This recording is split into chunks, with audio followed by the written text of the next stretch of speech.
নমস্কার, আপনারা দেখছেন সময় কলকাতা। সময় নিউজ নিয়ে আমি পৃথা রয়েছি আপনাদের সঙ্গে। এখন চোখ রাখবো বিস্তারিত খবরে। ক্যানিংয়ে আগ্নেয়াস্ত্র সহ গ্রেফতার তৃণমূল নেতা। জানা গিয়েছে ধৃতের নাম আলাউদ্দিন তরফদার। ধৃতের বাড়ি ক্যানিংয়ের উত্তর অঙ্গদবেড়িয়া এলাকায়। তার বাড়ি থেকে দুটি বন্দুক, 4টি কার্তুজ এবং একটি তাজা বোমা উদ্ধার করেছে পুলিশ। এই বিষয়ে আরো বিস্তারিত জানবো। ফোন লাইনে রয়েছেন আমাদের প্রতিনিধি জাহেদ মিস্ত্রি। জাহেদ, একেবারেই চাঞ্চল্যকর ঘটনা সামনে আসছে। তৃণমূল নেতার বাড়ি থেকে উদ্ধার হচ্ছে কার্তুজ, সাথে সাথে বন্দুক। কিভাবে পৌঁছলো তার কাছে এই সমস্ত সামগ্রী, কি জানতে পারছো? একেবারে দেখো প্রিন্সা, তোমাকে বলে রাখি যে এই যে ঘটনা, এই ঘটনায় যথেষ্ট পরিমাণে চাঞ্চল্য ছড়িয়েছে এলাকায়।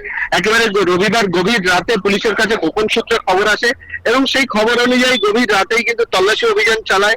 এবং এই যে তল্লাশি অভিযান যেটা চালানো হয় সেটা তৃণমূল নেতা, এবং সেই তৃণমূল নেতার বাড়িতে আগ্নেয়াস্ত্র সহ তাকে হাতে নাতে ধরে ফেলে ক্যানিং থানার পুলিশ। দক্ষিণ চব্বিশ পরগনার ক্যানিং থানার একেবারে দিঘিরপাড় গ্রাম পঞ্চায়েতের উত্তর অঙ্গদবেড়িয়া গ্রামের যে আলাউদ্দিন তরফদার, তাকেই কিন্তু গ্রেফতার করেছে পুলিশ। এবং সে সেখানে তৃণমূলের বুথ সভাপতি, এবং জিতের কাছ থেকে একটা লম্বা বন্দুক, একটা ছোট বন্দুক, 4টে তাজা কার্তুজ এবং একটি তাজা বোমা উদ্ধার করেছে পুলিশ।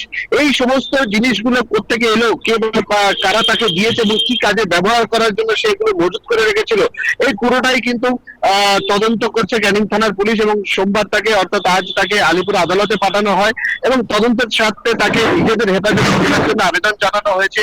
আমরা সেদিকেই তাকিয়ে আছি যে মহামান্য আদালত কদিনের জন্য তাকে পুলিশি হেফাজতের নির্দেশ দেন।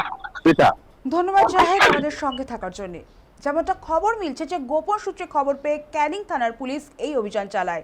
গ্রেফতারির পর ধৃতকে আলিপুর আদালতে পেশ করা হয়েছে।